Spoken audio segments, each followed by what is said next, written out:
Welcome to another video, guys. Today we're gonna be looking at all of the new Hearthstone cards we are gonna be getting on Tuesday with the new mini set, so buckle up because this is gonna be the full list of all cards with all legendaries, one epic, rares, and commons. I hope you enjoy the video, and if you do, a like and subscribe would be great, and Hearthstone has actually provided me with a couple of mini set codes to give away, so if you guys want to enter the giveaway, drop a like, subscribe to the channel, and leave a comment which is your favorite card from the mini set. I will be drawing the winner live on stream on Tuesday when the new mini set drops. Now let's get into the cards. You are not prepared!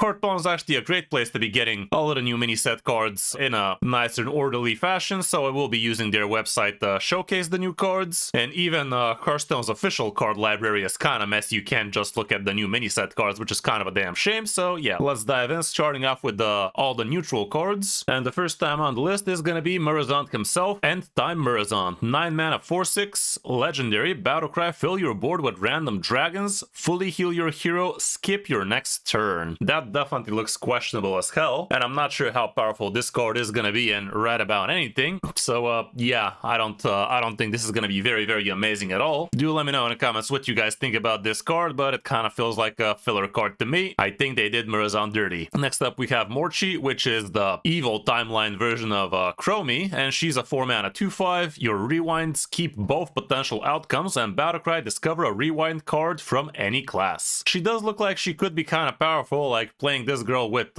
something like Mr. Clocksworth basically fills the board with all sorts of random legendaries, which is kind of cool. And there's probably going to be some OTK potential with things like Fan of Daggers or whatever the hell that rogue card was called. So that could be interesting, but she's definitely not going to be at the power level of things like Elise, Bob, Ziliax, and so on and so forth, which honestly I think is a good thing. We also have the 8 mana 8/6 dragon, which is the only epic card in here, Crumble Crusher. Battlecry, destroy a random enemy minion, location, and weapon. Sounds kind of strong, but it being random is kind of weird. To be fair, random weapon is like, what else are you gonna destroy except the weapon the opponent has? And with the location, you're probably not gonna see too many people with more than one location, except for things like Copy Druid, of course, and the occasional Lucky Rogue. But a little bit too expensive for a tech card if you ask me. Maybe some kind of control deck could still fit this in, but feels a little bit too late down the road for me, so not that amazing again. We also have a 5 mana 5/5 dragon, Omen of the End, and this guy's the battlecry. If your deck is empty, destroy the top 5 cards of the enemy deck. Okay, is this some kind of wheel Warlock support or something? That's kind of interesting for sure, but it does look a little bit too far-fetched. Like, who else could be depleting their deck aside from Warlock? Nowadays, not that very many decks, so I wouldn't expect this guy to be included in all that many decks, and the decks that do include him probably are not going to do too well either, so all around not that great. We also have a 7 mana 6/9 dragon, Prescient Slither Drake. What's a Prescient? Whatever. Elusive, costs 3 less if you're holding another dragon. So 4 mana 6/9? Damn, son, that's kind of insane. It's not even Kindred or anything like that. You literally just gotta hold another dragon, and honestly, dragon decks have an easy time doing that. So I think Dragon Warrior is gonna be having a good time with this thing, and maybe we're gonna see a lot more other types of dragons out there too. Kind of crazy, not gonna lie. That's it for all the neutral cards. Now we're moving down to Death Knights, and we are starting with their rare card, Finality. 3 mana, no runes, even though it's awfully blue if you ask me. Draw an undead, imbue your hero power twice. So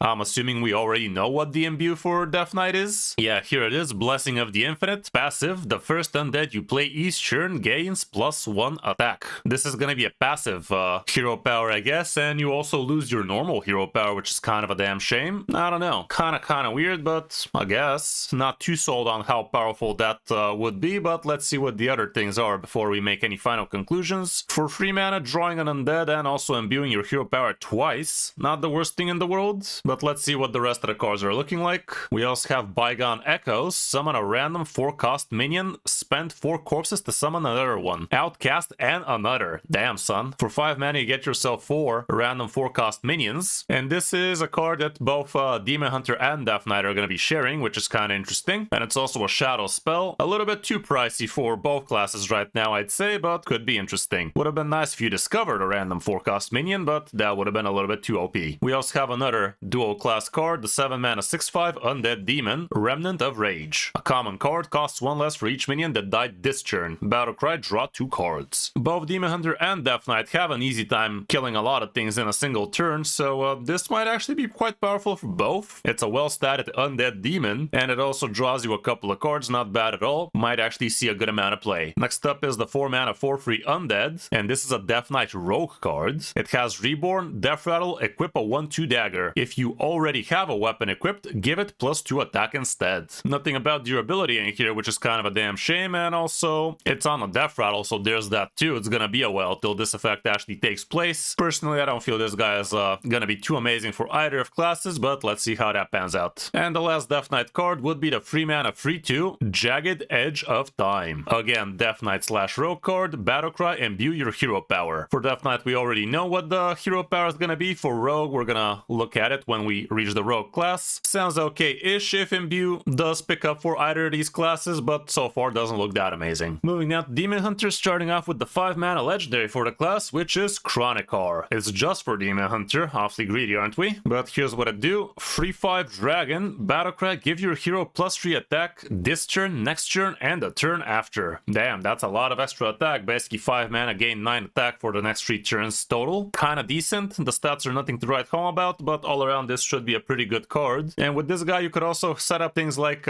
Cliff Dive and Califro, but I doubt you're gonna be running a minion like this in either of those scenarios, because that's just one extra bad outcome for both of those cards. Should be decent in aggro probably, but sitting at 5 mana, that's usually when you want to be closing games, not when you want to be starting to chip even more damage. We have a 3-mana 3/4 Beast, Enduring Roach, which is a Druid / Demon Hunter card. After you use your hero power, refresh 2 mana crystals. Well, for Demon Hunter, this is definitely a lot better of a bargain, because you basically do get to do it only for 1 mana, but now that I said it, Imbue Druid gets to do it for 0 mana with the 3-mana girl. You might want to check out my new Imbue Druid video, which is how I got Legend this month. I think it's actually not out yet, now that I said it, but yeah, it will be out really soon, so take a look at that. That way you get to actually refresh a lot of extra mana for free. Could be kind of cool. Definitely looks like a solid card to me. Another shared card for both classes, Press the Advantage. 2 mana, deal 1 damage, give your hero +1 attack this turn, draw 1 card, gain 1 armor. So basically something like a better Chaos Strike for Demon Hunter, and a better, I don't know what, for Druid. Definitely sounds decent. Getting yourself 2 damage, draw a card, and gain armor. Not the worst thing in the world to be doing. Cycling through the deck, being able to chip away at a couple of 1 health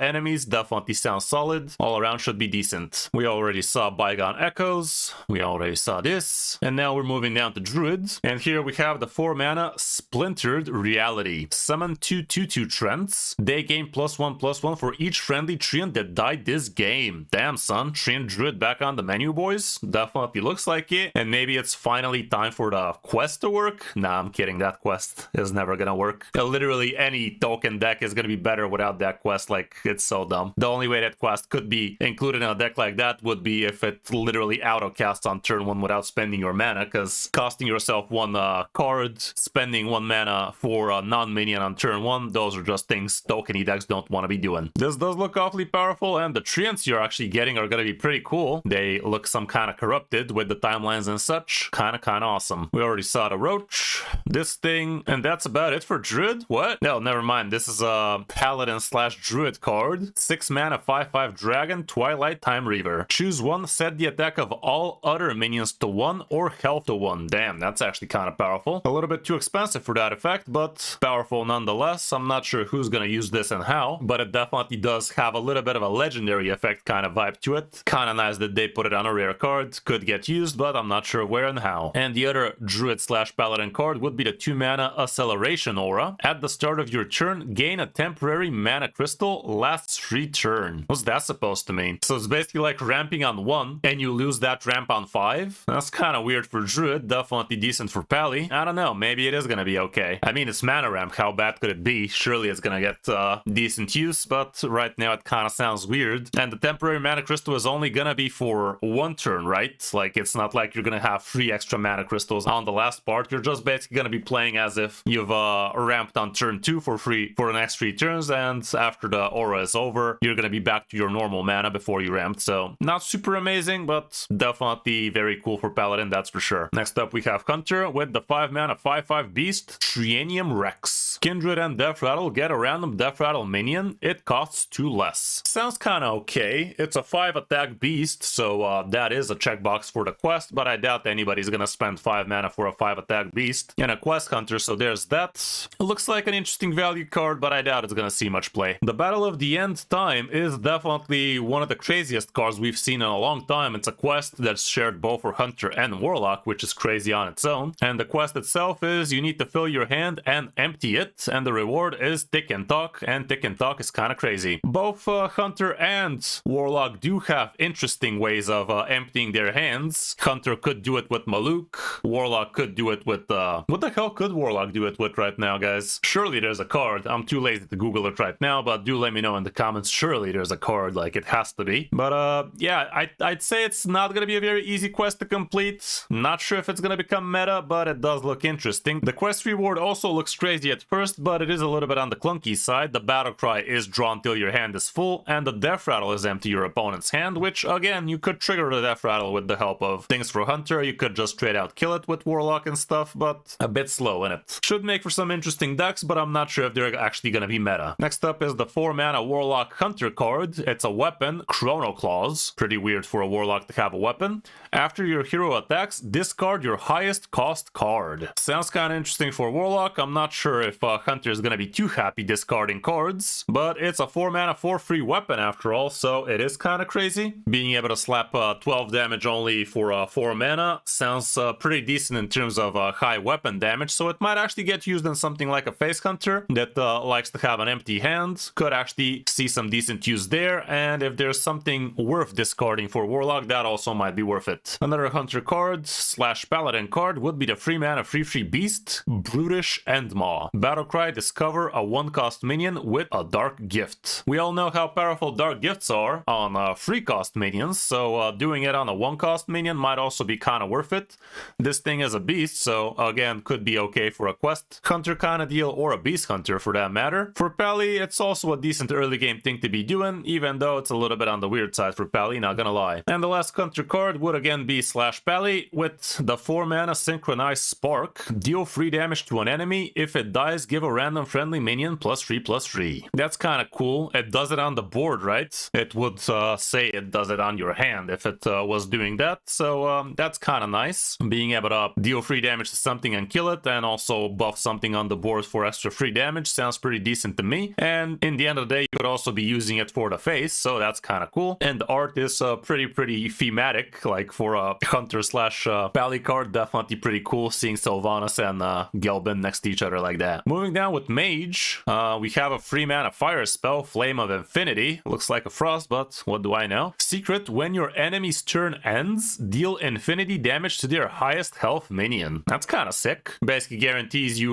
kill the highest health enemy for the opponent. That's it, as long as it doesn't have Divine Shield. It's an interesting secret. Definitely we need a little bit more secrets in the game right now, because most of the time the secrets feel super obvious. It is a fire secret, so once Fira casts a fire secret, you're no longer gonna be absolutely sure it's an explosive rune. Now it's gonna be a 50-50. Kind of looks okay. I'm not sure we're gonna be using this card too much, but it's definitely something worth discovering, I guess. Apparently Mage is sharing cards with Warrior. That's new. It's a 5-mana Bitter End. A frost spell, freeze a minion and its neighbors, destroy any that are damaged. That's definitely an interesting card, a little bit too expensive if you ask me, but also this would be another card people need to start understanding how to position against. You always want to be using your locations between your minions so they can't get cleaved like this. Nomelia is another obvious card you need to be playing around, and so on and so forth. I've been saying these things so many times. Isolating your taunt on the far left, putting a stealth minion in the middle, or an elusive minion even. Anything that denies the opponent to actually cleave all 3 minions at the same time if you have 3 minions would be a good idea. Looks like a cool card, but a little bit too expensive, even though it is basically a pretty good Cone of Cold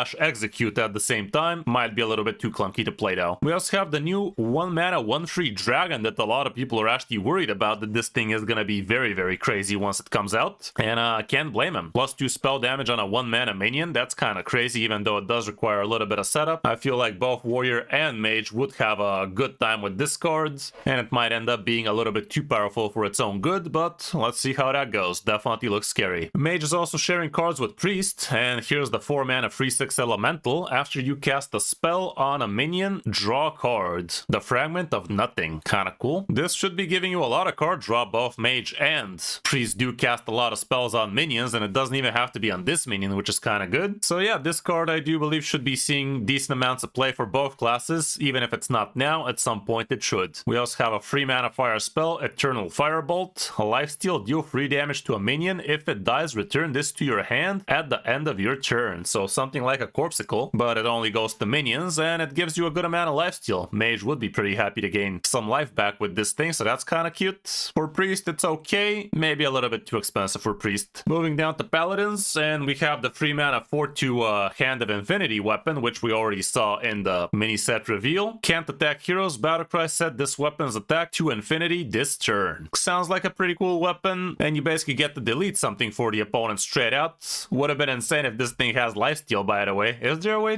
for you to gain lifesteal on Pally right now? No, right? But I guess you could give your hero a Divine Shield at least, so you could kill basically something insanely big without taking damage. It's kind of cool. Should be seeing some play, even though we do have some pretty amazing weapons for Pally already. We already saw the dragon that they share with Druid, same with the aura, same with the beast, this thing, and that's about it for Pally. A lot of shared cards. I guess just the weapon is their new thing, so we already covered Pally. That was quick. Moving down to Priest, starting off with the 1-mana Wings of Eternity. Discover a dragon from the past with a dark gift. This should be sick. Discovering a dragon from the past and giving it a dark gift should be pretty awesome, even though there's plenty of very expensive dragons from the past. There was also plenty of really good cheap dragons too, so if Dragon Priest does prevail, this card should be pretty sick in it. We already saw the Mage card with Priest, this thing. Moving down to Shaman/Priest cards. A 4-mana for all time. Rare card, destroy all minions with 4 or less attack. Overload 2. Okay, there's another threshold you need to worry about both for Shaman and Priest now. That's kind of disgusting. This does destroy all minions, yours included, so you gotta be careful around it, but this I think should be a very crazy good card for both classes.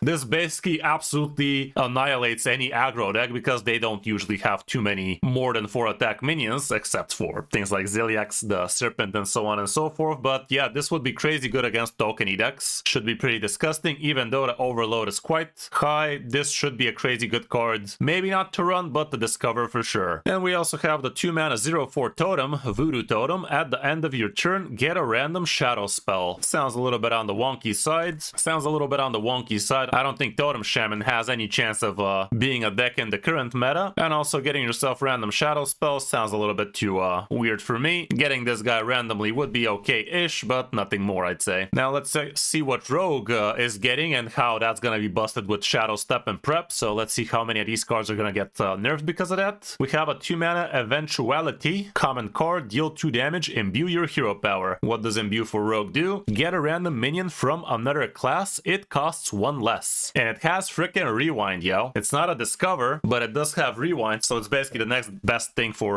discover. It costs you only 1 mana, so that's kind of cool. And it does speak to the Burgle class side of Rogue. Kind of interesting. I'm not sure how meta that's gonna be though. Rogues are also sharing cards with Shamans apparently. And here we have the 4-mana 4/4 dragon, Winged Aberration. Rush, combo, and overload 2. Gain immunity this turn and Wind Fury. Damn, son. So you have 2 options. You could actually play this guy without comboing it as a 4-mana 4/4 dragon with Rush, or you could combo it and overload yourself for 2 mana for next turn, and you could gain immunity and Wind Fury, basically killing a couple of things while living with this thing. That is kind of interesting. Not sure if people are gonna run this card too much, but to be fair, this thing would be getting buffed with the Shaman 3-mana card. This guy is a tribe, so you actually get to fish him out and buff him like that, so that might be kind of cool for mid-range Shaman, but honestly, I think the deck is already decently cracked as is, and it's gonna be pretty hard to actually combo this guy anyway, so there's that too. Yeah, I don't think that this card is gonna be making it into mid-range Shaman at all. It's gonna be way too hard comboing it, and why the hell do you want to combo it anyway? It's gonna overload you for 2 mana, so it does look a little bit too clunky if you ask me. Here's another Shaman Rogue card, the 3-mana 3/3 Undead, Shade of the End Time. Looks insane. Doesn't look undead though, that's for sure. This thing has stealth and spell damage +1. Okay, that's scary for both classes. We could be seeing some OTKs with Rogue and with Shaman thanks to this guy, even though he is a little bit too expensive for that to happen easily. But having stealth, and that's not for 1 one turn. It's a permanent stealth if you don't attack with it. Could be pretty decent indeed, but I'm not sure how meta this guy's gonna be. And back to the Death Knight rogue cards. We already saw this. We already saw that, and that's about rogue. Next up, we have Shaman with the 6-mana 4/6 Beast Dragon Haywire Hornswog. Elusive, taunt, costs 1 less for each mana crystals you've overloaded this game. Alrighty, so if Overload Shaman does become a thing, this could be kind of cool. Being elusive and taunt, and also getting discounted to something like free mana would be pretty crazy good. I'm not sure how much you could be overloading in standard right now, but if you can, this guy might be actually meta. For all time, we already saw the totem kind of sucks, this kind of whatever, that kind of whatever. Moving down to Warlock with the free mana 5/5 Dragon, Acolyte of Infinity.